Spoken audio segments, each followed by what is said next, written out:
High বন্ধুরা, তোমরা সব কেমন আছো? ভালো আছো তো?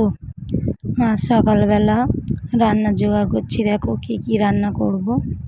কাল বলছিলাম সিম রান্না করব, তাই আজ সিম সকালবেলা উঠে কাজ বাজ সেরে নিয়ে রান্নার জোগাড় করতে এসেছি। সিমগুলো মাঝখান থেকে চেলা করে নিয়ে ছুরিতে ঘষে ঘষে ভিতরে আঁশগুলো পরিষ্কার করে নিলাম। দেখো সব সিমগুলো কেটে নিয়েছি ভাতে দেবো বলে। সব সিমগুলো কেটে নিয়েছি দেখো পরিষ্কার করে। ওর ভিতরের আঁশটা কিন্তু না ফেললে ভালো লাগবে না, তার ভিতরের আঁশটা ফেলে দিতে হবে। বঁটির চাইতে একটু ছুরি হলে ঘষে ঘষে তুলতে সুবিধা হয়। আর বেঁধে নিলাম ওটা ভাতে দেবো বলে। এবার মাছের ঝালের জন্য জোগাড় করব। এখান থেকে নিয়েছিল রূপচাঁদ মাছ 500 মতো। রূপচাঁদ মাছ নিয়েছিল, বললো ঝাল খাবো, তাই ঝাল করব রূপচাঁদ মাছটাকে। ঝালের জন্য মশলাপাতি কেটে নিচ্ছিলাম। আদা, টমেটো, কাঁচা লঙ্কা, পেঁয়াজ সব কিছু কেটে নিচ্ছিলাম। আর তোমরাও কে কে এই সিমটাকে চেনো অবশ্যই আমাকে কমেন্ট করবে। আর ওটা হচ্ছে টমেটো কাটছিলাম। টমেটোটার ভিতরে একটু দাগ হয়ে গেছিলো, তাই দেখাচ্ছিলাম যে টমেটোটা নিয়েছে দাগ হয়ে গেছে ভিতরে। আর সব কিছু কাটা হয়ে গেছে মাছের ঝালের জন্য। পেঁয়াজ, কাঁচা লঙ্কা সব কেটে গুছিয়ে নিয়েছি। আর মাছটাকে দেখালাম তো আগে, সব জোগাড় হয়ে গেছে। এবার রান্না করতে যাব।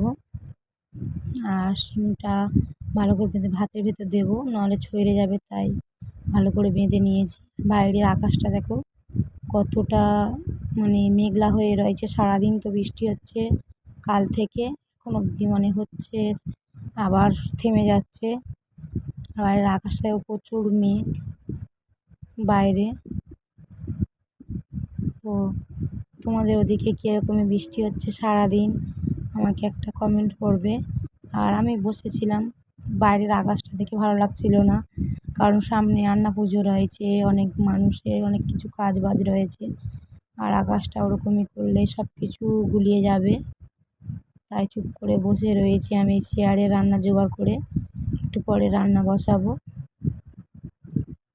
আর আমার মুখটা দেখতে পাচ্ছ আমি কীভাবে বসে রয়েছি এখন। এবার রান্নার দিকে চলে গেলাম। ভাত বসিয়ে দিয়েছি, ওদিকে মাছ ভাজা হচ্ছে।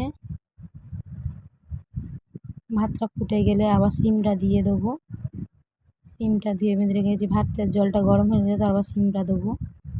আর ওইদিকে মাছ ভাজা হোক, আর এদিকে আমি সিমটা নিয়ে আসছি ভাতে দেবো বলে। ভাতটা ফুটে গেলে আর দিয়ে দেবো, এখন দিইনি। মাছটা ভাজা হতে থাক।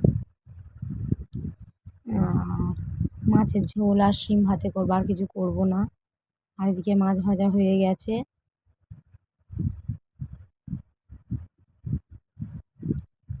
আর এদিকে দেখো কড়াই, একটু তেল দিয়ে দেবো। তেল দিয়ে মশলাটাকে ভালো করে কষে নেবো মাছের ঝালের জন্য।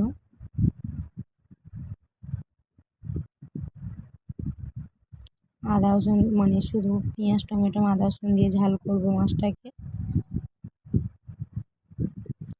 দিয়ে পেঁয়াজ আর কাঁচা লঙ্কাটাকে একটু লাল লাল করে ভেজে নেবো। আর তারপরে টমেটো আর আদা রসুন দেবো। টমেটোটাকে দিয়ে দিলাম।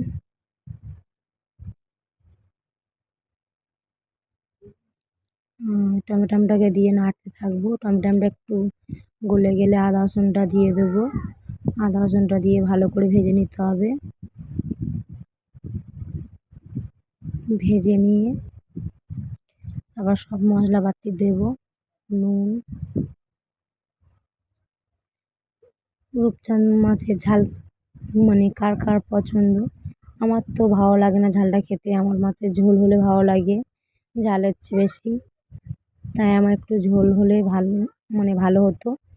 তা কী করবো বলো, বাড়ির সবাই বলছে ঝাল খাবো, তাই সবার জন্য একটু ঝাল করলাম। আর সব মশলাপাতি একসঙ্গে দিয়ে দিচ্ছি একে একে। দিয়ে মশলাটাকে ভালোভাবে কষে নেবো। মশলাটাকে কষে নিয়ে জল ঢেলে দেবো। আর এখনকার অসময়ে টমেটো একটু শক্ত থাকে, তাই খুন্তি দিয়ে টমেটোগুলো ঘেঁটে দিচ্ছিলাম। আর দেখো মশলাটাকে কষানো প্রায় হয়ে এসেছে। এবার আস্তে আস্তে জল ঢেলে দেবো মশলার ভিতরে। দেখো মশলার রং ছেড়ে দিয়েছে। এবার জল দিয়ে দিচ্ছি। আর ওদিকে ভাতটাও হয়ে এসেছে। বেশি ঝোল করব না, গায়ে গায়ে করব, তাই অল্প করে জল দিলাম। অল্প করে জল দিয়েছি। জলটা এবার ফুটে গেলে আস্তে আস্তে মাছটাকে ছেড়ে দেবো ওতে। তাই এবার ঢাকা দিয়ে দিচ্ছি। এদিকে মাছের ঝোল ফুটতে থাক, আর আমি এদিকে ভাতে ফ্যান ঝেড়ে নিচ্ছি। সানসেটও পরে ফ্যান ঝাড়ছি দাঁড়িয়ে দাঁড়িয়ে। আর বাইরে বৃষ্টি হচ্ছে ওদিকে। দেখো বাইরের আকাশটা ঝিরঝির করে বৃষ্টি পড়ছিল। আর ওদিকে ভাতে ফ্যান ঝেড়ে ভাতের হাঁড়ি ঘরে ধুয়ে এসেছি। আর এদিকে মাছটাকে দিয়ে দিয়েছি। দেখো মাছের ভিতরে তরকারি তেল ছেড়ে দিয়েছে। এবার তরকারিটাকে নামিয়ে নেব। কত সুন্দর কালারটা লাগছে দেখো মাছের ঝোলে। তরকারিটা এবার নামিয়ে নেব। তরকারিটা হয়ে এসছে। আর তরকারি নামানোর পরে খেতে দেবো সবাইকে। আজ বেশি কিছু করলাম না, কারণ কালকে অনেক কিছু করেছিলাম, সব নষ্ট হয়েছিল। কালকে রাতে কারেন্ট চলে যেতে কেউ খায়নি, সব কিছু ছিল আর ফেলে দিতে হয়েছে সব কিছু। ওই জন্য আর কিছু করলাম না। আজকে মাছের ঝোল করলাম, হালকা করে একটু ওপর দিয়ে গরম মশলা ছড়িয়ে দিলাম, কারণ অন্য কিছু দিইনি মশলা, আদা রসুন ছাড়া। তাই একটু গরম মশলা দিয়ে দিলাম সামান্য। টেস্টটা মাছের টেস্টটা আরও বেড়ে যাবে। তরকারিটা নিয়ে ঘরে ধুয়ে দিচ্ছি। ধুয়ে দিলাম।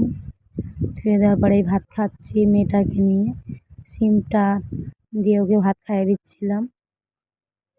সিম ঠাসাটা ভালো লেগেছিল, মেয়ে বলছিল। আমিও খেয়ে দেখি কেমন হয়েছে। তাই আমি একগাল খেয়ে দেখছিলাম কেমন হয়েছে। সিম ঠাসাটা ভালো লেগেছে খেতে। মাখন সিম কিন্তু চচ্চড়ির চেয়ে ভাজা ভাতে খেতে ভালো লাগে।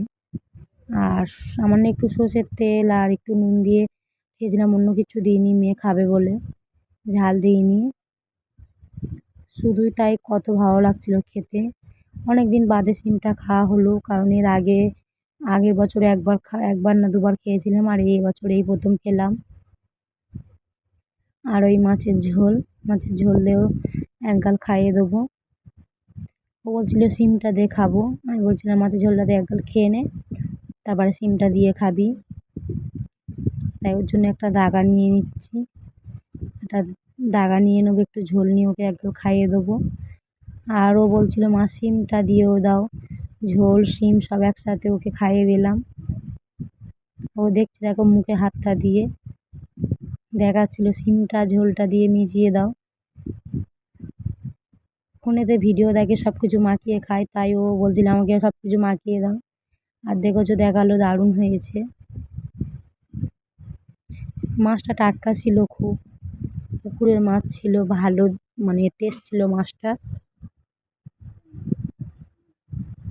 আমাদের এখানে দোকান থেকে নিয়ে এসেছিলো, মাছটা টাটকাই ছিল। আর আমরা খেতে থাকি, তোমরা ভিডিওটাকে দেখতে থাকো। আর একটা লাইক করে দিয়ে যাবে, চ্যানেলটাকে সাবস্ক্রাইব করে দিয়ে যাবে। বাই বন্ধু।